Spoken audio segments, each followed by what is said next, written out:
Chapter 127 to 130. Wilhelm. My hand stopped as I looked up to see who spoke. Oh, hey Jin. I was caught off guard by a yawn overcoming me. You've been working for over a day now, you need to stop. Jin crossed her arms, staring at me intently. It's fine, I'm a half-devil, I can do this for a while. I started moving my brush again. Dozens of stacks of talismans all stood around me.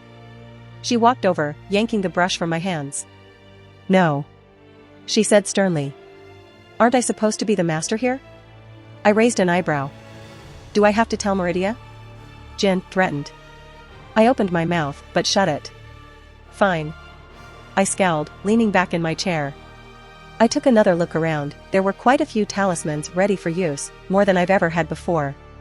Letting out another yawn, I checked the time with a surprised blink. I guess hearing how long it's been and actually seeing it was the difference between it sinking in or not. Maybe I was working too long. Mental exhaustion is still a thing even if I didn't suffer from any physical ailments from the lack of sleep. I guess I'm lucky I have you looking out for me. I smiled. And don't you forget it. She grinned. Wait. I just realized. What's this about Meridia? How would you even contact her? From what I know, they hadn't met yet. We chat. She said simply, a smile that shouted, I know more than you. Huh. Well then, do I dare ask what about? Any random thing. She moved over, plopping herself in my lap. The last time she stopped by for a few minutes, we spoke at length about animals. She professed that she had a little pond of ducks she kept hidden away that she sometimes visits to feed. I told her about some animals native to Remnant but not here. That is painfully adorable. I expected something like the brothers. I was pleasantly surprised with how Meridia treated me. I enjoy her presence very much. Jin admitted. I'm glad you're both getting along. I enjoyed the warmth she brought as my arms wrapped around her and my head rested on her shoulder. It was amusing that despite her body looking as if it was water, it didn't feel any different than normal skin. She even invited me to see her realm. Apparently, there are many different creatures there that are not native to Nirn. Huh, I've only been to a small little area. Now that I think about it, she should have much more in her realm, not just a throne on a floating little island. Well, I'm sure she didn't want any of those she ruled over to see her being teased by me. I'm going to need to give her a key as well. It was in the shape of a key, but it did more than just unlock the front door. It basically checked her into the various bounded fields I had up, and stopped any magical protections from going off. With everything I set up so far, I feel confident that not even Meridia could spy in here without me noticing. She could easily tear through the defenses if she wanted, but no peeping without my knowledge. Well, I didn't really care if she did, but it was pretty much all or nothing. She will be able to come and go as she wishes. Got any plans? I closed my eyes, feeling her beating heart and movements of her breathing. I wondered if she actually needed to breathe or was created to act as a normal human but wouldn't actually suffer if she stopped. I have a few more sections I need to organize in the library. I felt her hand gently play with my hair. I also have some books set to the side for when I'm done. Her little giggle was always pleasing to my ears. The temporary door in the college is working fine? I haven't had any troubles and the Archmage was a help in keeping that closest clear. He didn't ask any questions? I was a little surprised. I offered him an explanation based on what you told me was fine to reveal. He responded with it's more fun to figure it out myself. That sounds like him. I didn't even question it. The Archmage was eccentric but a very good person. Basically, I requisitioned a random closet in a far-off corner that was stricken with dust and cobwebs to be a temporary anchor while I find somewhere to set the house down permanently over there. Learn any new magics? I've been mostly focusing on work, but I have cracked open a book here or there. I've been having fun with the illusionary school. Such magics were rare back in Remnant. I can see that. From what I understand, the magic on Remnant lent itself mostly for destructive purposes, and considering where magic came from, that wasn't surprising. The god of darkness was the one who gifted magic onto humanity in an ancient era. A focus on elemental manipulation with an emphasis on destruction, to repurpose it for anything else seems to be a task suited for only talented mages. What about you? She gently prodded my cheek. Any running around to do, or are you going to laze about all day? Laze about? I was fine doing work and until a certain woman comes along and drapes herself over me. Excuses, excuses. She sniffed. You're just asking for a punishment, don't think I won't. Don't make promises you can't keep. I grumbled as she softly giggled next to my ear. I'll probably go see the room, I want to catch up with my Thursday. I kind of neglected it and I realize it's a very potent avenue to learn from. I had a dragon do something to me during the fight. I thought it was a curse, but it merely bypassed my normal defenses to start draining my vitality at an alarming rate. It was an avenue of attack I hadn't much experience in defending against before. I wouldn't be quite as taken off guard the next time, but it was still something to be wary of. Sounds like it would be beneficial. She agreed. Yeah, there's still a lot I can learn here. A few more schools of magic I need to touch up on as well. I would add alchemy and enchanting to that list, but since Rin made a comment about them I wasn't really going to encroach on them just yet. Would rather she get more adept, and if I had an interest later, I would go to her with questions and help. I think that would be a big confidence boost for her. It was already almost noon. I would take a nap in a little bit, then go check up on the rum, see if he had some free time. He was probably just at the companions building, drinking and having fun. I hummed to myself, walking through the street of Whiterun. Most the people had already settled down for the night, but taverns and such were still open and the occasional shout or cheer could be heard when you passed by. Out of the corner of my eye, a sharp object came hurling towards me. I let out a sigh as it caught an arrow about a foot from hitting me. Curiously, it didn't appear to be targeting a vital spot on me, and I could vaguely see something on the arrowhead, a sort of chemical I was unfamiliar with. A poison of some kind? That brought up an interesting question of my confidence in avoiding death by poison. Most definitely something I'll look into for the future. Your dragon heart should make you immune to most mundane poisons, along with your devil biology. Yeah, that was my initial thought, but something I should double check and know the limits of in the future. Several shrouded silhouettes jumped over the roofs of the buildings and leaped out from coverings nearby. The most striking thing about them was the fact that they all had red eyes. Not only that, but low hisses sounded out, mouths filled with fangs shone under the few lights in the area. They looked like rabid beasts, but their movements were strikingly elegant. There was no loss of wisdom in their eyes even if they looked at me like a piece of meat. My circuits flared to life as the first made a movement, his hand reached out to grab me, sharp nails threatening to burrow into my skin. My aura burst out without me even moving, the iridescent light blocking the attack, much to its surprise. I grabbed him by the throat as the others attacked. With a flick of my free hand, I used telekinesis to actually grab them and accelerate their momentum towards me, making them stumble, practically falling over themselves. Sliding my foot across the ground, earthen spikes shot up, a simple cantrip that often proved fairly lethal in situations like these. These vampires were pierced through, spikes protruding from their backs as they coughed blood and gasped, trying to free themselves. The one I had in my grip struggled and even tried to pull a dagger out and stab me. I smacked it away with ease, but the nasty feeling on the blade gave me pause, like it was heavily cursed. Surprisingly, even as the magic dissipated and the bodies fell down, they didn't stay down. Even with holes in their chests, they growled and hissed, leaping at me again. I sidestepped the first lunge, and shattered the space around me at the next, leaving them bewildered as I appeared a few dozen feet away, my prisoner still in tow.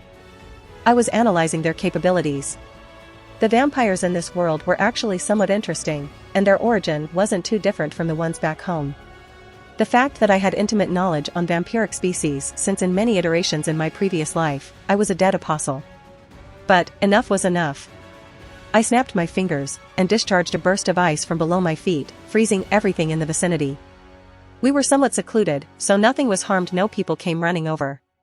Had I started throwing around lightning or fire, I'm sure I would have caused a much bigger commotion. I grabbed the dagger from the ground, the cursed blade that just felt disgusting to hold, and I made sure to stab every one of them in the heart with it before my eyes finally fell on my prisoner who still struggled in my grip, except there was a look of fear in his eyes now. Letting out a snort, I tossed him onto the ground as he gasped and rolled. I took a moment to flick a few runes in 4 directions, creating a basic bounded field to keep off sound and vision. Right now, my curiosity is piqued, but my whims can change quite easily. The thing rolled around, eyes turned back at me as it shuddered up to its feet. What do you want? Ah, so it can talk. I didn't know if it could or not if I was being honest. I haven't exactly delved into research on the subject. An explanation may relieve any unresolved anger I have at the moment. He paused like he was going to hyperventilate. Ordered to bring you back. Someone is interested in me? How did you know I would be here? I guess I haven't exactly been subtle about my comings and goings. We were told you were friends with the Dragonborn. We didn't know you would be here, we were going to take him hostage to lure you out. What? My lips thinned and I felt a faint release of anger. The area got noticeably colder, and it wasn't because of the remnant ice magic I had used prior. We were going to kidnap the Dragonborn to lure you out so we could. I stomped on his chest, blood spraying from his throat. Who? I don't. Mirage appeared in my hand as I thrust it through his thigh. Who? I very calmly asked again. AAHHHH, he screamed, profanities littering the area. I can't. He managed to spit out. Whisper appeared, hovering above his groin. Last chance. Fuck you. I didn't even bat an eye as it shot down. The scream would have made me wince in any other circumstance, but at this moment, I was absolutely livid. Lord Harkon. He cried out. Lord Harkon made us do it. Very good. I nodded, withdrawing my swords. Now. I growled, pulling him up and staring at him in the eyes. Where can find this, Lord Harkon? Part of me just wanted to take a nonchalant walk to this little island that this Lord Harkon lived on, express my displeasure at his actions, and rectify the situation with some stern words. The other parts, which contributed the vast majority, was extremely angry and was quickly calculating how much power it would take to turn the island into a smoking crater. I wasn't like before, I wouldn't blow up like with the dragon that me and Thorum first fought. But that didn't extinguish the same feelings that were swelling up in my chest. Walking through a portal to the approximate location of this castle, I saw a stone bridge that linked the greater island to where I stood. A stone tower and a gate blocking anyone from simply walking inside. Behind me was a small pier, apparently the only method to truly come and go from this island without magical means. My footsteps echoed out into the surroundings, the rhythmic sounds of my heels against cobblestone pathing. Though, if you listened closely, it was also accompanied by the muffled screams and groans by someone else. My prisoner still in my grasp, my hand clasped firmly over his mouth. It didn't take long before I garnered attention, but not any normal eyes were upon me. Some kind of undead hounds awoke, staring at me with deathly eyes, and an air of bloodlust and frost. Fuck off. I growled, letting my draconic nature seep out, loud enough for them to hear. They paused, perhaps cowed by my threat, but as if something overcame them, their auras shifted, small patches of fur straightened and mouths pulled back in snarls. Growls all around me as they began to approach, cautiously, but all the same. Each step they took froze the ground, and the ambient temperature in the area noticeably began to lower. Shatter. I cast my go-to illusion spell, dozens of copies of me filled the area and the hounds immediately began attack. They couldn't tell the difference, going for the closest enemy they could find. The illusions would dissipate with nothing but a touch, but there were enough to not bother me. Firestorm. The area around me was engulfed in fire, turning everything to ashes. Welp, I hope Lord Harkon isn't upset I killed his dogs. I walked forward, crossed the stone bridge, and surprisingly the gate to the castle opened. Was I expected, or was I already noticed? Doesn't matter. There were large wooden doors ahead of me, leading into the heart of the castle. It would be polite to knock. Focusing on my prisoner, I started to cast reinforcement on him. It was not a spell you could cast on another person without any trouble. Not only is every person's biology slightly different, but they inherently fight the spell without sufficient preparation. The vampire in my hand starting writhing, parts of his body burst open at my botched attempt, but it was enough. I planted my feet, reeling my arm back, and threw the disgusting thing through the wooden doors, shattering them wide open. The vampire's body slid across the ground, coming to a stop in front of a throne, not too dissimilar to Jarl's Balgraf's own. In fact, the whole room looked quite similar to the Jarl's meeting room, complete with large tables with many people sitting down at them. Really, the only difference was the copious amounts of blood that literally spilled onto the ground. Many new eyes were on me, but the leader, the one sitting above them all on an elevated platform with his conspicuous throne, he didn't look perturbed in the slightest. The one I had in my grip struggled and even tried to pull a dagger out and stab me. I smacked it away with ease, but the nasty feeling on the blade gave me pause, like it was heavily cursed. Surprisingly, even as the magic dissipated, and the bodies fell down, they didn't stay down. Even with holes in their chests, they growled and hissed, leaping at me again. I sidestepped the first lunge, and shattered the space around me at the next, leaving them bewildered as I appeared a few dozen feet away, my prisoner still in tow. I was analyzing their capabilities.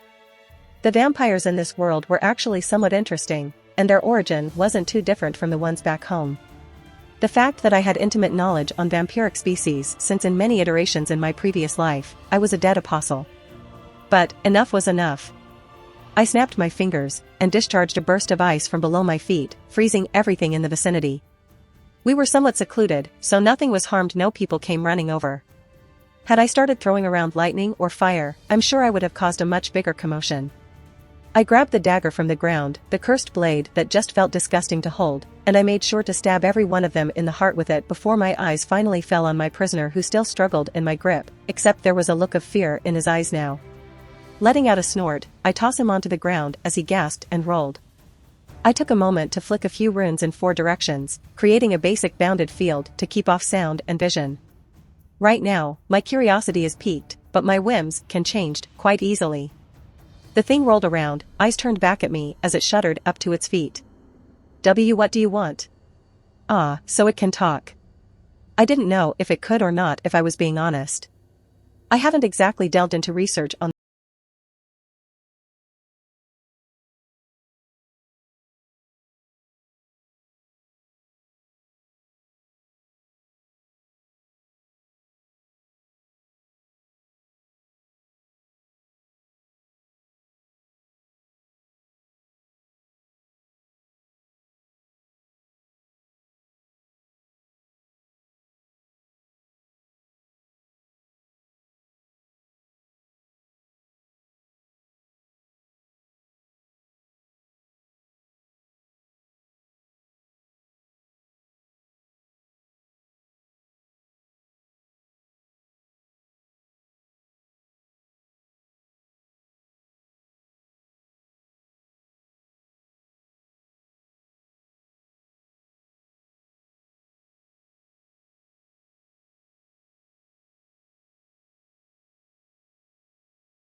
Part of me just wanted to take a nonchalant walk to this little island that this Lord Harkon lived on, express my displeasure at his actions, and rectify the situation with some stern words.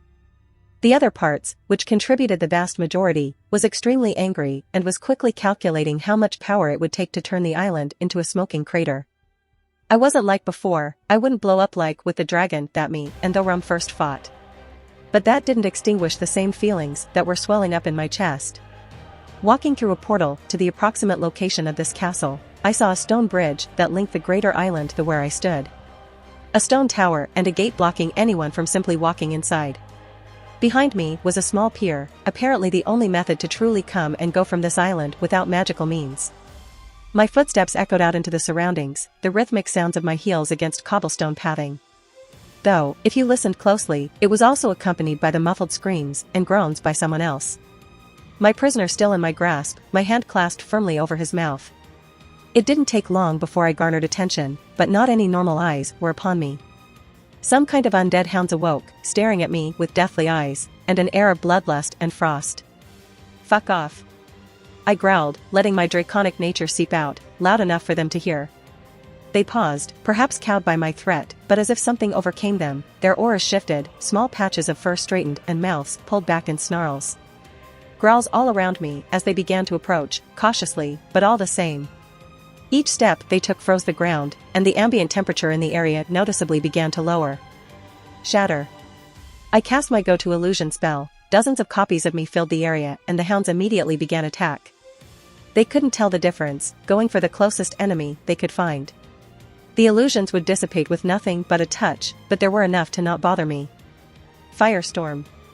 The area around me was engulfed in fire, turning everything to ashes. Welp, I hope Lord Harkon isn't upset I killed his dogs. I walked forward, across the stone bridge, and surprisingly the gate to the castle opened. Was I expected, or was I already noticed? Doesn't matter. There were large wooden doors ahead of me, leading into the heart of the castle. It would be polite to knock. Focusing on my prisoner, I started to cast reinforcement on him. It was not a spell you could cast on another person without any trouble. Not only is every person's biology slightly different, but they inherently fight the spell without sufficient preparation. The vampire in my hand started writhing, parts of his body burst open at my botched attempt, but it was enough. I planted my feet, reeling my arm back, and threw the disgusting thing through the wooden doors, shattering them wide open. The vampire's body slid across the ground, coming to a stop in front of a throne, not too dissimilar to Jarl's Balgruuf's own.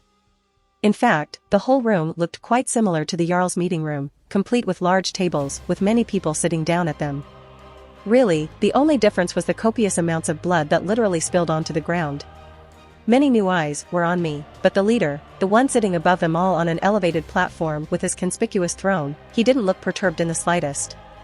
He casually leaned to the side, finger tapping on the handrest, eyes giving me a once-over. The air was tense. I could see the other onlookers, the other vampires, giving me deathly glares filled with wanton desire, as if I was but a hearty meal for them. The lead was a Nord, well at least that was his race, before he was a vampire. Finally, his eyes fell down to the vampire I had thrown in front of him. He let out a sigh. I was going to reward him. His dry words, the only noise that filled this hall. Barely above one of those mindless vermin out in the wilds, but he managed to complete his task. This was Lord Harkon, I presumed. And he didn't look the least bit fazed that I had thrown his minion onto his floor, dead on arrival.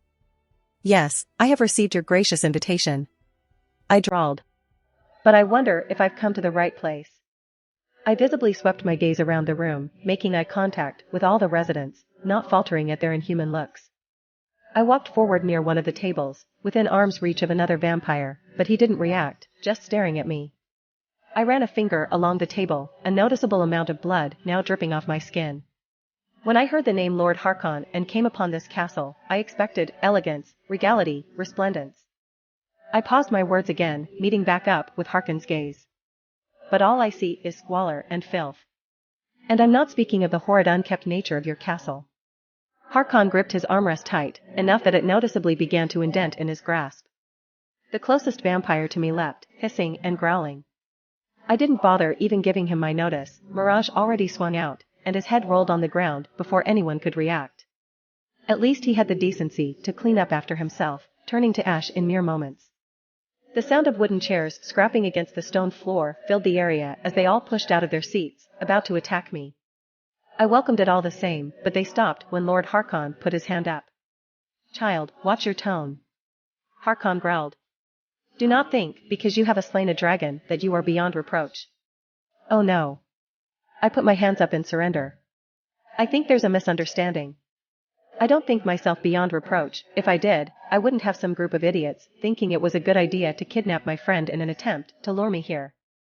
I took a step forward, meeting his gaze with my own anger displayed openly. "It is an honor for a mortal, pray, to be invited here," Harkon stated, seemingly dismissing my anger. "Yes, I'm sure every mortal is jumping at the opportunity to sit among these distinguished people." I rolled my eyes. For such immediate grandstanding, why do I have the incessant need to wash myself after merely standing in this building? Harkon took a deep breath. It seemed like he was straining himself from lashing out. I was genuinely curious why he hadn't attacked me yet.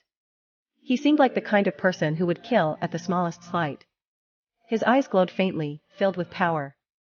"The only reason you have not been torn to pieces is because my patron has use for you. It would do you well to cease your petty insults before you lose your tongue." "Well, that would certainly make it harder for me to please your wife," I replied, without much thought, but a chilly silence enveloped the room. Did I touch a sore spot without even knowing it? He closed his eyes, frowning deeply. "You only need be alive," he said, opening them. Gently, he raised his hand from his rest, and droplets of blood began to float up from the conglomerate puddles on the floor and tables. They filled the air, these tiny droplets, almost minuscule to the naked eye, yet so many of them that they painted a large picture of death which had filled this place. Within a blink of an eye, the droplets distorted, changing shape into needles, and launching towards me from every direction. I didn't budge, my eyes didn't leave Harkins, but the air around me shifted, the warm and familiar light surrounded me as a shield. My aura, my soul-given form, did not budge under the assault. My reserves dipped a little bit, which was to be expected, but this blood magic did not touch me. Harkon, for all his arrogance, merely raised an eyebrow. Impressive. His expression didn't otherwise change. You have some skill, I suppose. He pursed his lips. Otherwise, a mortal like you would not have garnered his attention. His comment did not bode well, but I didn't dwell on it for the moment. Is it my turn then? I didn't wait for an answer, mirage in my hand, I twisted the blade ever so slightly, and quickly swung it out. 20 birds. A single motion, producing 20 sword phantoms, 20 condensed slashes of magical energy overlaid in the same space and bursting out towards Harkon. An explosion of dust and debris stymied my vision of him, his throne in tatters by the time it began to scatter. I saw him standing tall, but blood dripped onto the ground from several wounds across his body. Yet, his expression didn't change, his eyes shone with a brighter anger than before, but he didn't outwardly react again. He cracked his neck as his wounds healed at a frightening speed. Even the spots where my attacks landed, they would be merely flesh wounds had he not had such an ridiculous healing factor. I could guess that his vampiric constitution provided him with an obscene physical prowess that allowed him to essentially tank my attacks with disregard. Curious, I have not seen such an attack from a sword before. He stated, actually looking mildly enthused. It was only now that I noticed a sword in his hand. I don't know where it came from, perhaps nearby, or he kept it hidden in a different pocket space. But what drew my attention was the design. It was very much reminiscent of a katana. Was it magic or something else? Interesting sword you have there. I ignored his comment. He looked down at his sword, a nostalgic look flashed across his face. It has accompanied me for many centuries, even before I had ascended to what I am now. He smirked, waving it gently in the air. He turned back to me and moved. I barely had time to blink before I raised my sword up to intercept. The shockwave blew away everything around us. The other vampire already began to flee and hide behind barriers. Rarely do I ever lower myself to actually draw my weapon upon lower creatures. He pushed more strength into his sword, and I couldn't help but notice he was physically stronger than even Thorum. But there is always a certain satisfaction to put upstart brats in their place. His visage twisted into a snarling hiss, sharp fangs baring at me. Reinforcement filled my body proper, and ebony flesh covered me. It was enough to push Harkon back, and enough to elicit a small noise of surprise from him as he narrowly dodged a second slash into his chest. All this blustering I've heard from outside, this nonsense about a red dragon emperor, perhaps it was not all foolishness. He mused, clenching his hand for a moment. Despite him squaring off against me, he really doesn't seem like the kind of person to handle an issue when he has minions to do it for him. He didn't even make a comment as they fled the area, like he expected this outcome to happen. Come then, supposed dragon. Face my blade that has slain your kin in the past. That caught me by surprise, and he must have noticed my reaction. Oh yes, this blade of mine has severed the heads of dragons in a lost era. A relic of an order that had been lost to time. Well, come on, old man. Maybe you need a cane instead of a sword? Humph. Your insolent tongue will be cut from your mouth. He soared his sword, and a deluge of blood swirled around it. Almost like a whip, it shot out at each of his movement, and he didn't stand still, each step of his covering the distance it would take a normal person several moments to match. Tightening my grip around Mirage, I silently sent out dozens of sword phantoms to disperse his blood magics, even summoning up my own runic circles behind me and discharging bolts of lightning. He hissed in annoyance, being lightly scorched by the suddenness, but adapted quite easily. He jerked his hand forward, and the blood coalesced into huge spears and shot towards my circles, destroying them before they could finish their sequence. He did not give me respite in that brief instance, his sword moving towards my head at astonishing speeds. My foot pivoted, and I met the attack in earnest, and my own strength did not lose out, perhaps even surpassing his own. You are skilled for your age. He growled, pushing his blade into yet my own edge held his off. My patron will make you stronger. You will never fear the passage of time, you will have no equal. These dragons would come to fear you in his name. Was he doing a sales pitch in the middle of battle? Does it also come with that gigantic stick up your ass, or did you put it there yourself? Arrogant dick. Foolish. He sneered. I offer you an opportunity to be something more, yet you continue to run your mouth. Fine, I'll give you a genuine response. He clenched his mouth. I think he was waiting for me to say something insulting again, but I couldn't help but smile. I did not practice my Thursday much, but I was decent enough with a single word. FUS, I bellowed out, catching him off guard and blowing him into the nearby wall. I flicked my hand, summoning a handful of talismans. I flung them at the vampire, chanting a Buddhist prayer to activate the spell. Mere parchment. Harkon looked enraged. He didn't even look fazed as they approached him, having already regained his footing. He moved his hand to swat them away, but as soon as they made contact, his hand burst into flames. He roared in pain. It wasn't a mere physical thing, this was targeting his essence, a karmic flame. What is this? He flailed his arm as it continued to be consumed. He barely even hesitated another moment, taking his sword and severed the entire arm from his body. Admittedly, I did not expect that. I guess that's a good counter to that spell. He gasped, blood oozing from his missing limb. His eyes darted around the area until they landed on a cowering member of his court who had taken refuge in the corner. He didn't waste another moment as he leapt at him, fangs seeking out his follower's neck, and visibly draining him of his blood until all that was left was a haggard corpse before turning to dust. He let out a pained roar as his arm regrew at visible speeds. In but a second a FU1 was in its place. You. He growled, looking back towards me. Have earned my complete and utter ire. His sword swept up the blood in the area again, but at the amount eclipsed the previous amount. Blood magic was something I only had a passing familiarity with. I had never seen someone manipulate it on this scale before. I quickly jumped back as spears of blood filled the spot I was just in, and they continued at me. I dashed and rolled out of the way as more rained from above, but that wasn't all.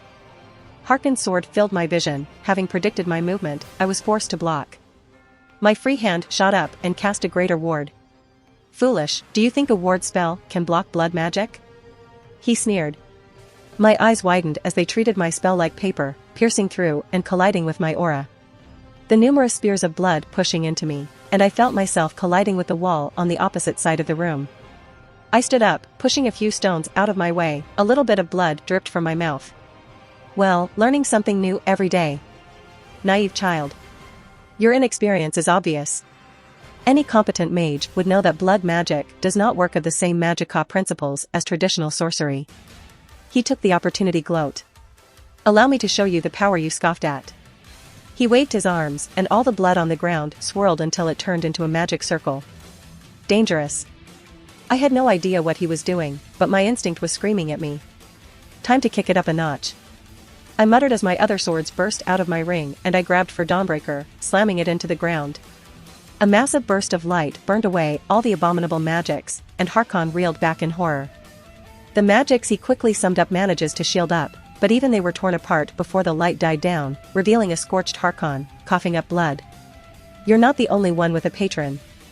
I tapped Dawnbreaker on my shoulder. To my bewilderment, his merely smiled. No, I am not. He stated as a baleful aura began to envelop him. We have an accord, Lord Molag Bal. A presence forcibly made itself known in the room. The castle walls shuddered at the sudden weight that descended. Mortal. The voice was calm, yet the words felt like nails on a chalkboard. They gripped at my soul and threatened me with certain damnation. Meridia's champion. He snorted. Abandon her. I will offer you anything your heart desires. Give yourself to me, and this realm will be your plaything. I sucked in a cold breath of air. Fuck off. I steadied myself. He couldn't do much here, in this realm. He was lessened. He did not have the full might of his power here. He didn't get upset, he merely laughed, and it sent chills down my spine. I preferred you alive, but death will make you my slave all the same. The presence, the faint outline of a creature, turned to Harkon. A deal was made. Here is the promise. He waved his hand and a mace appeared. Its aura was disgusting. It corroded anything that came nearby. It was misshapen, protruding edges that looked to be made to cause as much pain as possible as opposed to a viable weapon. Harkon grabbed the weapon. The baleful green aura spread all around him, enveloping his form as he began to shift. His humanoid flesh peeled away, and he looked monstrous, with wings spread from his back and towering over me with a new height. Spectacular. He admired the weapon. I will enjoy breaking this mortal for you, Lord Molag Bal. Molag Bal's projection did what I could only describe as smiled. Yes, let's see how he fares with your vampire form and my own artifact. I will relish the sight of Meridia's face when I take another of hers. My head snapped to him. So, this is about Meridia? Of course. He chuckled. While your existence is amusing, why would I demean myself to waste time on trying to recruit you? You dare? I hissed, staring at him. God. He wanted to hurt my Meridia. To make her sad, to anger her, to strike an emotional blow against her. He wanted to touch my woman. Molag Bal narrowed its eyes at me. Harkon, bring me his soul and I will reward you further. That was seemingly all he needed to hear before Harkon moved much faster than before. The mace he now held swung down with enough force to blow my hair back. I held my hand out, red gauntlet manifesting. What? Harkon's eyes widened as he struggled to remove the mace that was now within my grip. Boost, I roared, accompanied by Drake's own. He swung his sword at me from his other hand, Dawnbreaker meeting the strike, even as the ground beneath us shattered. The light of Dawnbreaker met the aura produced by his mace. They seemed to cancel each other on contact. My other swords flew out, a manifestation of blood-made weapons meeting them in the air. Do you think your paltry tricks are something special? Harkon scowled. Bindings of Gaia. I responded much to his bewilderment as sudden realization dawned on him. Massive roots shot up out of the ground and Whisper rejoined me, creating runes in the air at my command. He swept his weapons out, destroying the first roots that came after him, dislodging his mace from a large one in particular and took to the air, but my roots quickly moved after him, his blood weapons turning back into blood and seeped back up around him. His blood magics coalesced once again, and sharp spikes rained down onto the earthen roots, destroying them in chunks. I snapped my fingers, a dozen runic circles appeared behind me, and lightning coiled out through the air lashing out against him, but merely charring the outside of his skin and healing moments later. The new aura he had covering him just further enhanced his defenses, not to mention this form his took was also physically enhancing him. My sword did not let up either, taking any opportunity to try and strike, but that aura around him was powerful, lashing out to deflect my weapons. Enough! Harkon shouted, shooting up towards the ceiling, bursting through the roof of the castle. If you want to fight in the sky, so be it. My own wings burst out of my back, and I followed suit. Boost! I shot towards the sky. Swords flying around me, Harkon turned around and swung the mace again, its corrosive energy lashed out, a deep hunger to consume me. I grabbed the closest sword to me, Dawnbreaker, and brought it up to block, but the force of it knocking me down, causing me to lose my flight for a few moments, before regain my balance. Begone! Harkon shouted, the green aura burst out from all around him, knocking my swords away. I had to mentally regain them all again. Come, serve me! Harkon shouted, and portals opened up all around him, things began to pour out. They looked like gargoyles. I let go of Dawnbreaker, letting Mirage flow into my hand. 1,000 birds, I called out, swinging my sword, and the sky filled with sword phantoms. The slashes of magical energy meeting each of his summoned creatures, slicing through them with relative each, pieces of gargoyle falling to the ground below. Those creatures were minced and obliterated in seconds, my arms shuddered under the strain, having pushed the limit of that ability of mine for now. Harkon had a shield manifest around him, more of his blood magic, while chipped away and cracked all over it held with minimal strength remaining. Once again, Dawnbreaker entered my hand and I charged at him, my golden sword bursting with light. Harkon roared in defiance, Molag Bal's mace meeting it head-on. The two artifacts clashed in a burst of power that lit up the sky. The aura around Harkon was keeping the light of Dawnbreaker away, even as it touched him, it dissipated upon that corrosive energy. And his own baleful aura lashed out like tendrils, trying to grab a hold of me, only for Dawnbreaker's light to attack them when they got close. Drain! Harkon shouted, and something struck me, I felt my aura start to wither. It felt frighteningly similar to the move that dragon used on me previously. Penetrate! I countered, my boosts fading to fuel the ability of Draeg's. The conceptual attack pierced through Artifact's defenses and ignored his body's durability. A hole opened up in his chest, able to see through one side to the other. With this opening, I thrust Dawnbreaker forward, its holy light stymied by the mace, but it was weakened, it pierced through and went into Harkon, my blade tasting his blood for the first time. Harkon screamed and wailed, swinging his mace wildly to push me away. Lord Molag Bal, Harkon called out. The eerie image of the Daedric Lord appeared in the sky next to him. I do not accept failure, Harkon. He said plainly. I haven't failed. He shouted. I just need more power. Molag Bal turned to me. Yes, he is surprising. The thing contemplated. This is your last chance. He raised his hand towards Harkon and his wounds regressed back to notion. Dawnbreaker's cleansing light faded from his body and he returned to normal. Well, I can offer one smaller boon. He smirked, pointing his finger at me. Dawnbreaker escaped my grip and shot up above me. It was suddenly enveloped in a malevolent barrier and the feeling I got from it gave me chills. Let's get that annoying weapon out of the way. He clapped his hands with a laugh. Now, let's have a fair fight. He chuckled, licking his lips in anticipation. The urge to fly up and punch him was almost hard to ignore, but I had a more immediate concern at the moment. It seemed like Harkon was a sort of anchor for Molag Bal's power. It makes sense since he referred to the Daedric Lord as his patron. I grabbed Mirage immediately and didn't wait for the next bout to initiate. I moved he prepared, but I wanted to end this. Swallow returns. Harkon arched his back, my sword protruding from his heart. What? Molag Bal looked at me with confusion. Harkon began falling from the sky. I didn't know the true extent of his abilities, but I wanted to end him before Molag Bal decided to boost him even further. I don't think that attack would have been enough, but it was a good start. Spell circles gathered all around my sword, growing to epic proportions. Magical energy coalesced as I began to spell sequence. Ether Cannon. I swung my glass sword, discharging everything I gathered at the falling vampire. The rainbow beam of light struck him head-on, burrowing into the island, taking half of it along with eviscerating the undead monster. My gaze snapped towards the Daedric prince still floating nearby. How boring. He snorted. Well, come along then. He put his hand up as if to claim me. With a sneer, I called upon my sword of destruction, saving its true power for this point. It flew out and he didn't even cast it a second glance, but I fed it my dwindling aura and the power of destruction erupted off it. It sliced into the thing's hand, eliciting a visible reaction from the Daedric Lord, something resembling pain. Mortal, he shouted, reeling his arm back. You dare harm me.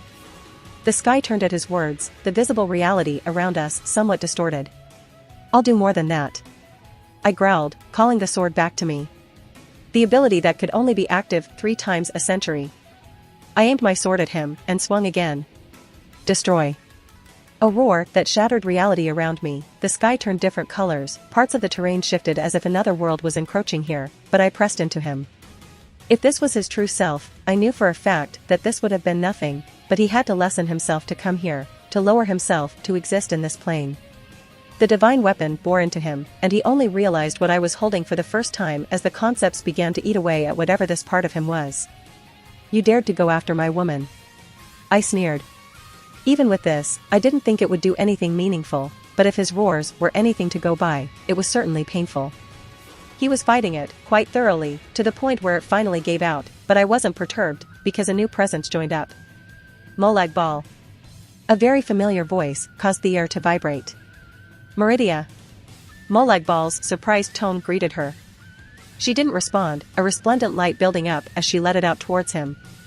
His projection, whatever it was, seemingly destroyed in that sudden burst of strength.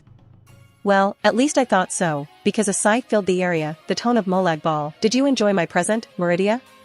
Retreat back to your realm, Molag Bal, you've lost this game. Meridia crossed her arms in annoyance. For now. He replied, almost bored, and it felt as if his presence finally departed. Meridia looked at me, and there are many emotions flashing across her face. It looked like she was holding herself back a lot. Talk back at my house? I offered. Do not make me wait. She huffed, disappearing. Huh, that didn't sound good. I don't know what's going on, but apparently something happened more than just me fighting that vampire. Better go make sure Meridia's fine, right after I nab that sword he was swinging around.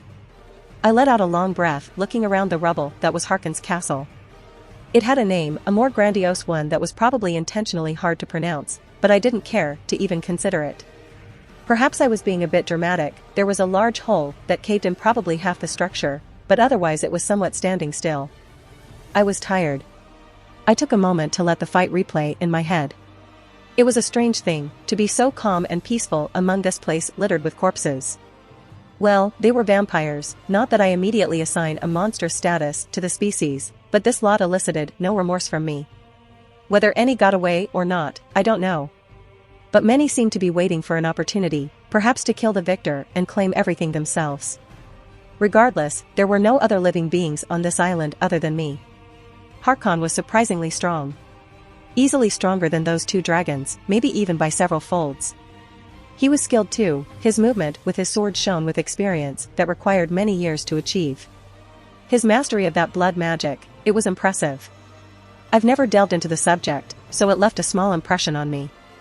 Honestly, I feel like the fight may have gone a few more rounds had he not been so rusty. Rusty, that was perhaps the best way I could describe it. He had the skill and strength, but I could make a few guesses that he hadn't actually fought or seriously trained in many, many years. And I attacked that Daedric prince, probably not a smart idea, but the idea of him intentionally trying to harm Meridia set me off. My sword of destruction, I should have used it previously, not hid its abilities to hurt that thing just for some retribution. Even if I didn't activate it and merely used my power of destruction, it would have been a big help against his regeneration. I looked at a familiar sword on the ground, that katana variant that continuously tried to take my head before. I didn't touch it quite yet, it gave me an icky feeling. Not really demonic, not even bloodthirsty, just kind of gross. Don't think it's good enough to match up to my other swords, but my greedy nature still wants me to take it all the same. With a wave of my hand, I took it into my ring, along with the other valuables I acquired here. I raided his library, and boy was there a lot of stuff. I'm sure Jin will be overjoyed to shift through everything, especially when we set up our own little library in our house. And he had a treasury, like piles of gold kind of treasury. I was rich, very, very rich at this point. I didn't find that mace anywhere, not that I wanted it. My first thought was to toss it into a sun, in some random dimension, but I guess that God had the forethought to retrieve it before departing. With a sigh I stood up. I'm coming, muttered as Dawnbreaker visibly grew brighter. I could guess that Meridia was telling me to get a move on it. With a shake of my head, I quickly made myself presentable with some magical applications, and I opened up a portal back home. I almost didn't recognize where I was. The house that was empty before was now suddenly filled with furniture and actually looked lived in. Granted, it didn't appear modern, but it was definitely giving off a cozy feeling. My eyes turned to Meridia, who was sitting on the nearby sofa.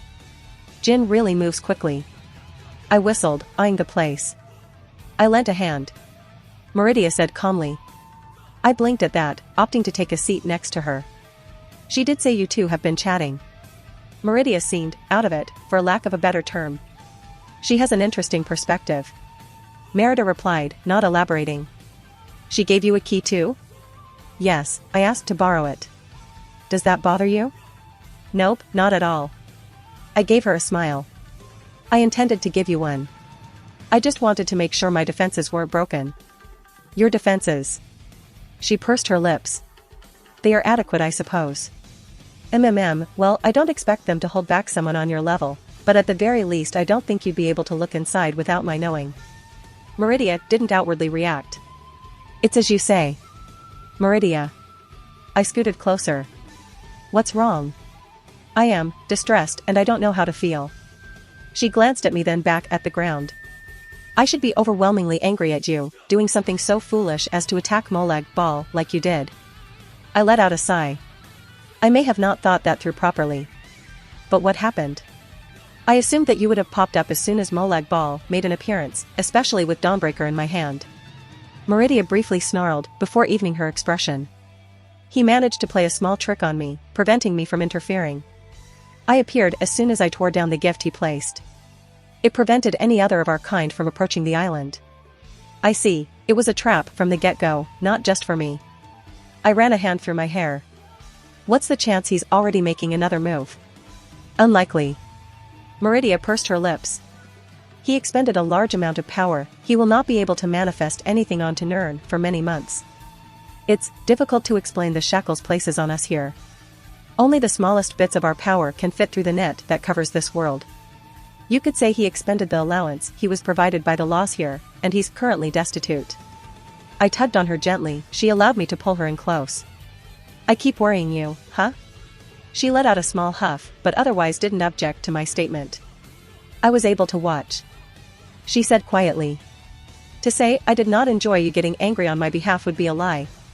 Even if I am angry at your actions. She pushed her head into my chest, her world slightly muffled. they continue to make my heart beat faster. "You're my woman," I whispered, my fingers running through her hair. "Even if he's stronger than me, I won't let someone get away with trying to hurt you." She made a small sound, as if she was unsure how to express her emotions. She pulled her head up, looking at me. "Why must you keep doing this to me? To make me act as if I'm a young maiden, to bring a flush to my face and a warmth in my chest? Your previous words have left me locked inside my own thoughts. How often I drift to such whimsies as my belly being swollen, to have infants cradled in my arms. I often daydream of such things too." I couldn't help but smile. My Meridia trying to wrangle a handful of mischievous children. "You taught me with something I can't have." She pouted. "For now, but that could change in the future." Her breathing hitched ever so slightly, her cheeks showing the faintest pink. "You better take responsibility for putting such ideas into my head." I leaned in, stealing her lips for a brief moment. "I'll show you how I take responsibility." I grinned, quickly sweeping her off her feet. She made another cute noise as she latched onto me to stop from falling. What do you think you're doing?" she huffed. "Taking you up to my bedroom," I replied as I made my way to the stairs. "I want to fully make you mine." "Pervert," she whispered, but her expression betrayed any semblance of reluctance. Warning: lewd content ahead. Contains vanilla sex. I held off long enough. I was going to take her and make her mine fully and thoroughly. Sliding into my bedroom, I gently placed her on the mattress, one of the few items I had held over from my birth world in this house. She laid back, looking at me with a mixture of expectance and shyness. Purely on this expression, I could never guess she was a goddess with so much power at her fingertips. I didn't immediately devour her, opting to gently place my lips against hers. She welcomed it, her hands finding sanctuary around my head, deepening the kiss. It was clear this was something she was yearning for as much as I was. "Meridia," I whispered, breaking out mutual affection. "I'm going to take you, goddess. You're going to be mine, now and forever." There was a sash, a piece of fabric that held her robes together, to stop them from opening. I gently reached for it, pulling it slowly off.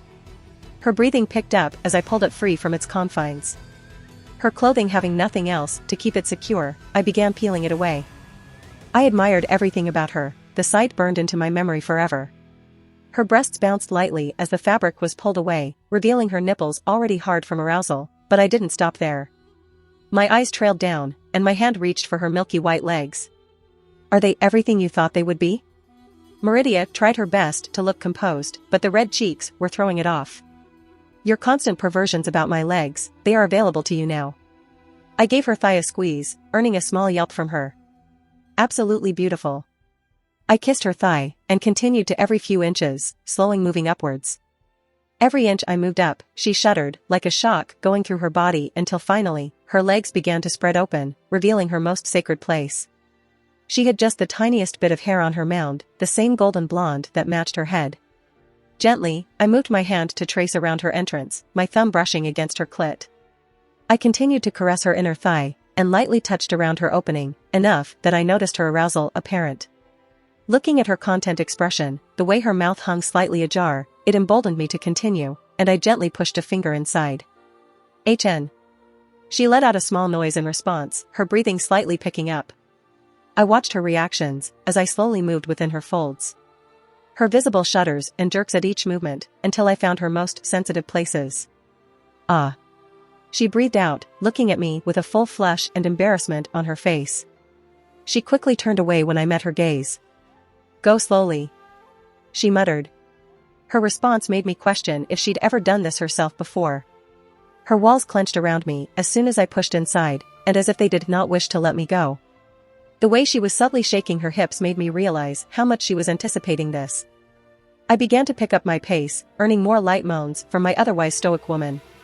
She tried her best to restrain herself, but the curling of her toes, and the biting on her lip gave away the pleasure she was feeling. I decided to pick it up a notch, pushing another finger inside. "Ooh." She jerked at the spreading of her slit. Her hands reached down, grabbing into me wherever she could. Wilhelm." She gasped, nails practically digging into my skin. "Cease." She breathed out. I stopped at her words, her eyes almost glazed over, little pants escaping her lips. "I am sufficiently prepared." she said, shyly, cheeks bright red. Remove your garments. I was willing to continue, but it seemed like she was ready for the real thing.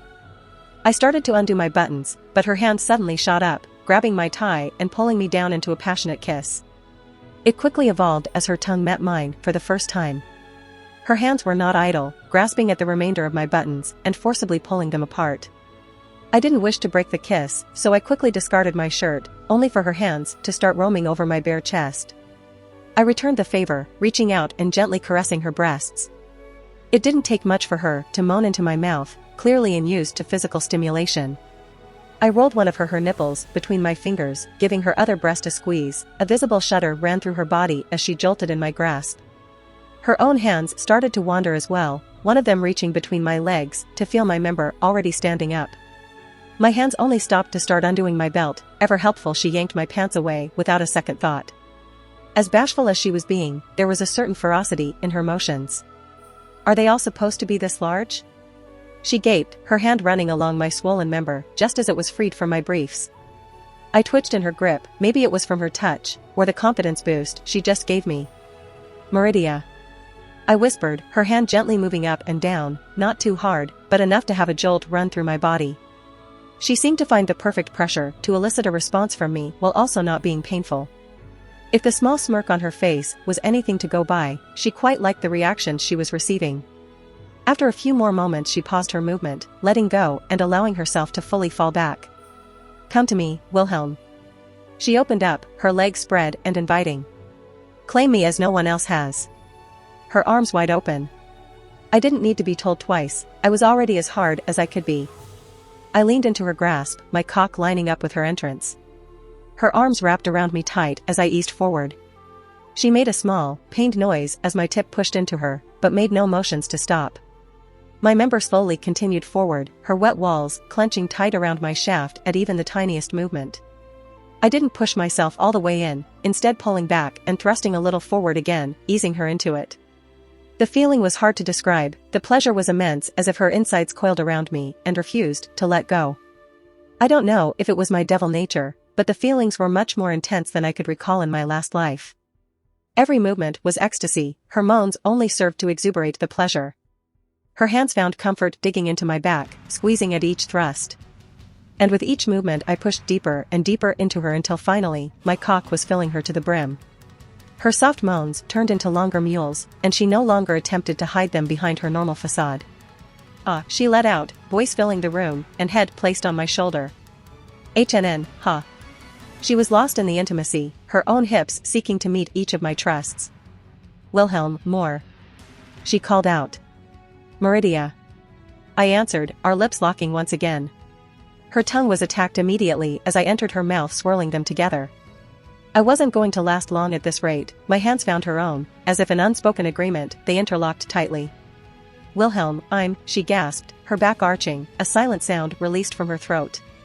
I didn't stop my movements, continuing at the same pace as to help her ride out her first orgasm. Her walls clenched down on me tightly, the pressure increased enough that it was starting to push me over the edge. Even when she almost went limp, eyes unfocused, she never stopped moving her hips. I let out a grunt, squeezing her hands as I too began to let it out, pushing my cock all the way inside her. Ah, she moaned as my seed filled her womb, my cock pulsing with each spurt of semen filling her deepest parts. I thrust several more times, finish off everything I had, making sure every ounce of it was all the way inside her, as if to mark it as mine. Letting out a long breath, I fell forward, resting my head between her breasts. That was. Meridia seemed to catch her breath, the sound of her heartbeat thumping in my ear. She paused as her hand ran along her own stomach and down between her legs, where I was still fully sheathed inside her. You are still erect. I am. I grinned. Don't underestimate a devil, much less a draconic one. I wish to be on top this time. She stated. It was going to be a long night, but I was more than happy about that. Meridia POV. Sleep was not something I often partook in, seemingly always have matters that required my undivided attention. Even being able to partition myself off to handle most issues, the core of myself would be in slumber. Even as I awoke, and these thoughts briefly drifted through my mind, I did not bother giving them any more heed. How I had, for the first time, truly skirted my duties. I did have capable individuals under me, worshippers who had been taken under my banner, even after death. But there were simply many things that required my presence to continue working. Still, my attention was occupied by the person who shared the bed I was also sleeping in. Wilhelm, my man, my lover. The warm thought makes my heart beat faster, especially as I recall what had occurred the previous night, and much of the morning. We were still covered in a sticky mess, yet I was content, happy. The pleasant ache between my legs a vivid reminder of how we made love far into the early morning hours, and other perverse acts. I resisted the urge to pinch him, daring to use my thighs to pleasure himself, regardless of how it made my loins drip. How utterly ridiculous, why he finds my legs so tantalizing, I do not understand. This body of mine, as fake as it was, caused me sensations I had never contemplated before meeting this ridiculous man.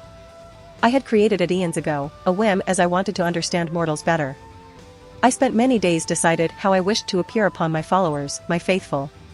It is of course a fully working fleshly body, even if I did not foresee partaking in carnal pleasures with another person, I do not do things by halves.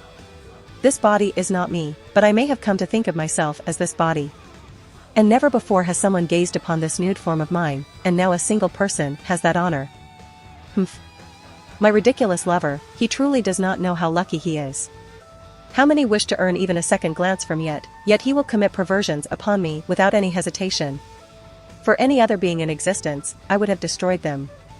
I can only swallow my indignation and take pity on him, allowing him his continued blasphemy. It is only out of my goodwill that he is allowed to molest me, to steal my lips at his whim, to accept his touch when he desires it. And I most certainly do not turn into a blushing maiden at his provocations, and I shall smite any who says otherwise. His foolish smile certainly did not elicit any reaction from me, neither did the way he refused to allow me out of his embrace as he buried his face into my breasts. Nor did I tenderly run my hand down his, admittedly attractive, chest.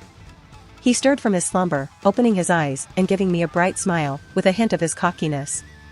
That smug look on his face as he admired what he had done to me, even with his eyes half-lid den. "Ready for round 2? He asked, clearly intent on eliciting a response from me. "Were you not satisfied from before?" I huffed in annoyance, unable to escape his machinations. "Gotta make babies," he mumbled, pressing his head further into my bosom. "Your seed still fills me, what more could you possibly do?" I pursed my lips. This perverse man seeking any excuse to initiate further relations. I fear I have opened a dam and the torrent will no longer be plugged. The matter of me unable to bear his children goes unsaid. "Give me an hour and find out." He giggled, squeezing me tighter. "As if you would last that long." I scoffed, hand running through his striking red hair, hearing his continued giggling into my breasts. "Wilhelm," I quietly called out. "Don't wanna. You do not know what I'm going to say." I poked his forehead. "You gotta go." He grumbled. "Yes." I didn't deny, I guess it was an obvious conclusion to come to. I have ignored many matters in my absence. It was pleasant, knowing that I was not required to explain myself. My lover had an understand of what I was, what I did, so while he would bemoan my leave, he knew I had important duties to attend to. A small part of me was happy that he desired me to stay by his side so vehemently. I could only just sigh. I wondered what things would be like if I just threw my hands up and ceased my role. To live by his side, follow him on his adventures through various other universes. My strange man who comes from a distant light of creation. "How long you gonna be gone?" His word not matching the usual eloquence he approaches with his speech, I'm sure he was still quite tired from our previous activities. As unique his origin was, I do not believe he would be unaffected by our time together. I do not know, perhaps a few days. I would make sure nothing significant occurred, and finish my tasks as quickly as possible. "Fine," he stated. "Wanna take a shower before you go?" "Shower?" I questioned, confused by what he asked. "Running water that's heated up and sprayed down overhead for cleaning purposes," he explained. "I am able to cleanse myself without mortal means. It would take me but a thought to remove all this filth. The only reason I have not done so yet is because I did not wish to disturb his content look. It was certainly not because I wished to enjoy the feeling of being so full for a few moments longer. It's one of life's greatest pleasures," he stated, making me pause in consideration. "A few more minutes will not make any substantial difference." I acquiesced, though the way I felt something poking into my belly I think it may just take a little bit longer. Wilhelm POV. I watched Meridia fluff her hair out. I guess I've never contemplated the idea of Meridia drying herself off after taking a shower, as strange as it was, and I just wanted to admire the scene. Merida glared over in my direction, but the way she puffed up her cheeks in annoyance cleared away any sense of true anger she might have. I should knock that smug grin off your face. She huffed. Tricking me into doing that, in such a place. She grumbled. Oh, and who was refusing to let me go once we started? I raised an eyebrow. Do not speak nonsense. She threw a pillow at me from across the room.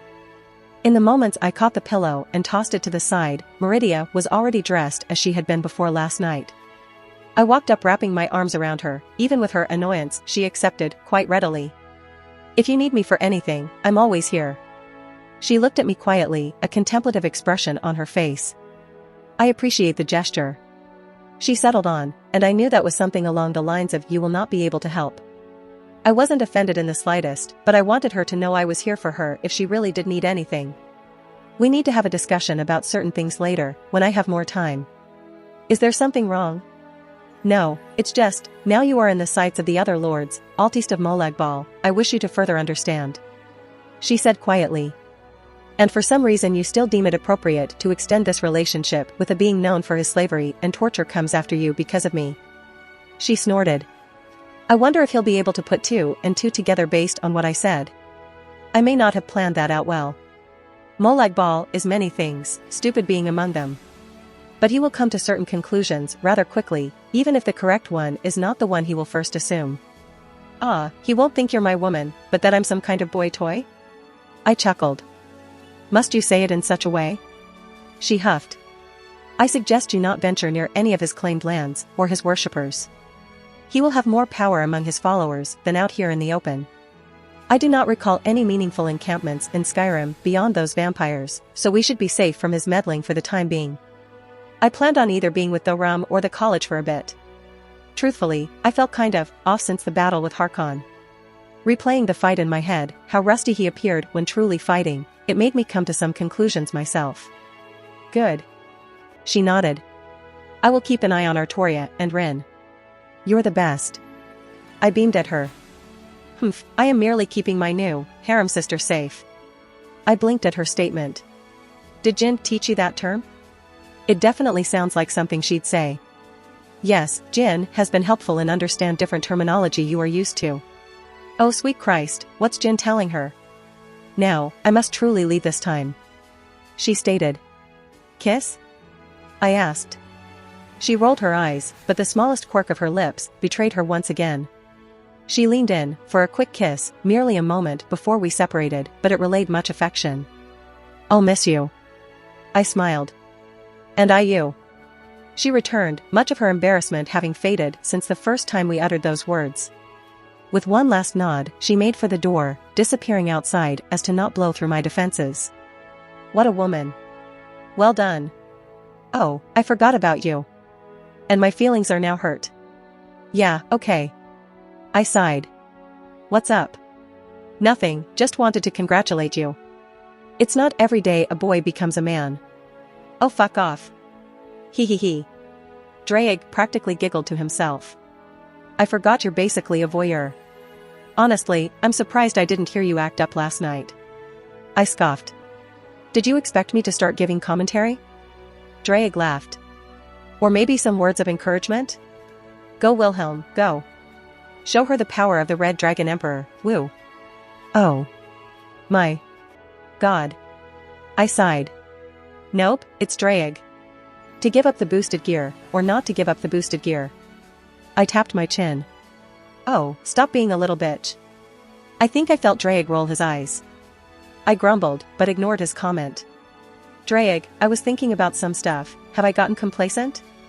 You mean, did you drive decrease? Yeah, I mean, I'm happier than I've ever been in my life, and I feel strong for lack of a better word. Did I just stop trying? It's not weird for both dragons and devils to be content where they are. Hell, even humans are oftentimes fine with just coasting along with some success in life.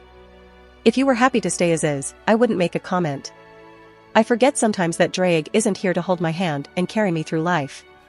He sees me as a partner, but my life is mine to live with all the mistakes that come with it. If I asked advice, he would give it, help me work through some things, sure. But my choices were always mine to make in the end, and he never encroached on that. I guess seeing Molag Bal and Harkon made me realize I can't keep sitting still, I guess. I haven't been practicing my aura as I should, I've just been using it as a shield. My Thursday fell to the wayside, and I feel like there's still magic I could learn here. What are you going to do about it? Go see the Archmage, maybe he has some high-end stuff I haven't touched on. I also want his opinion on some stuff I nabbed from Harkon's castle.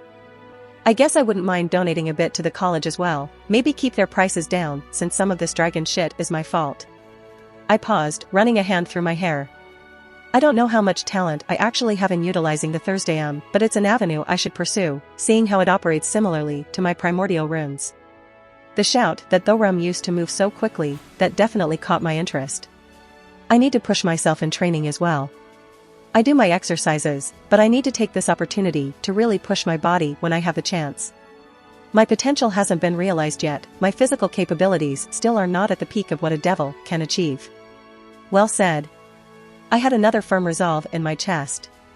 I wanted to continue to get stronger, to not become stagnant in my strength. First off, let's go see the Archmage.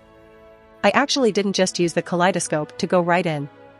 Instead, used the entrance I procured for Jin. Oh, hello Wilhelm.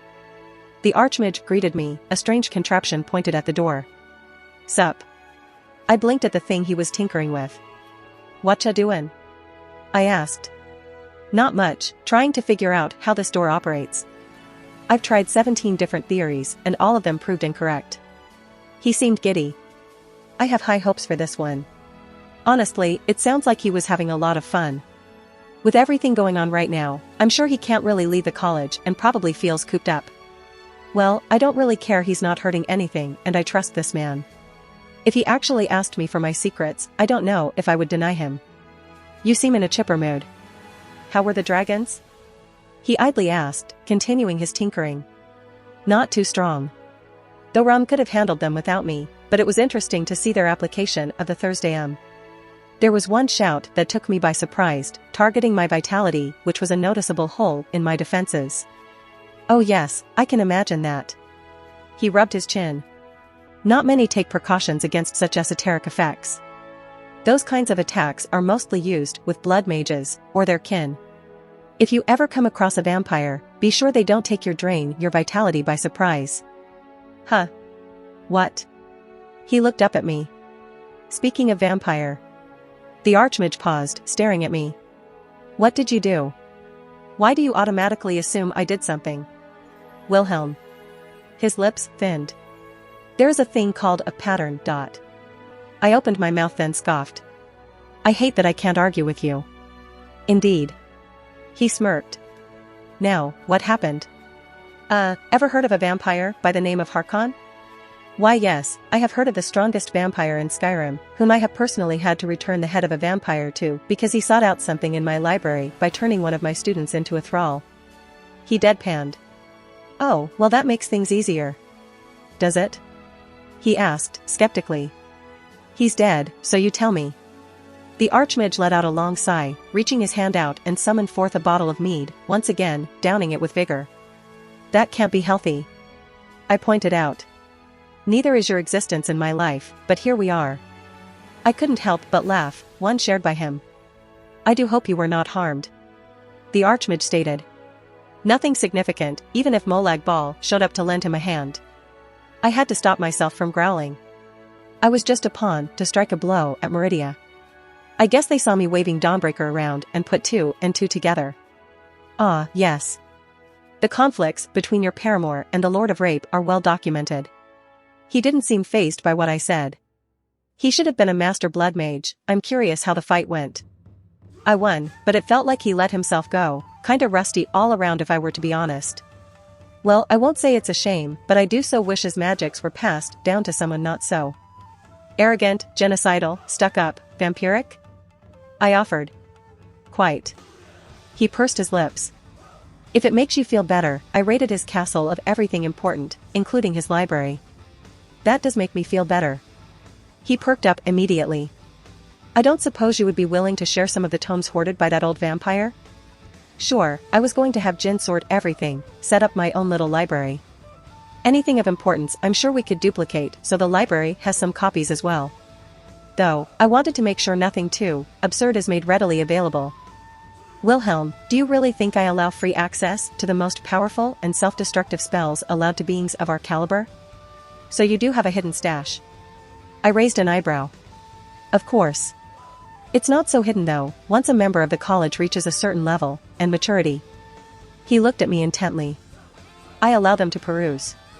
I held my hand out, gold literally began to flow out like water, filling the area between us into a large pile and continued to spill outwards. The Archmage stared at me, then the gold, and back at me again. As I was saying, you are a highly valued member of our college, we shared a look and started laughing again. In seriousness, Wilhelm, you merely had to ask. I figured, but I also wanted to make a donation. I scratched my cheek. I still feel kind of guilty, and I hope you can maybe keep prices down a bit, maybe coordinate some help for the common folk who were affected? Wilhelm, that is a very admirable thing to do. His eyes softened. I would be delighted to ensure this happens. I still have many contacts outside of Skyrim, it may take a few days, but I believe I can bring some fresh supplies inbound to Skyrim even with their absurd costs right now. Yeah. I definitely didn't preen under his praise. So, about those spells you keep locked away? I grinned. If you want to support me, check out my Patreon at https://www.patreon.com/Kayashin. I tend to polls that decide important plot stuff in my P at Trian. Many thanks to my awesome patrons. Wilnet Duverne. Yami Tancho. Harold's Martinsons.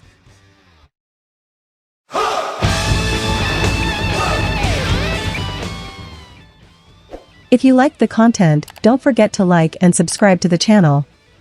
I'll stay here until next time.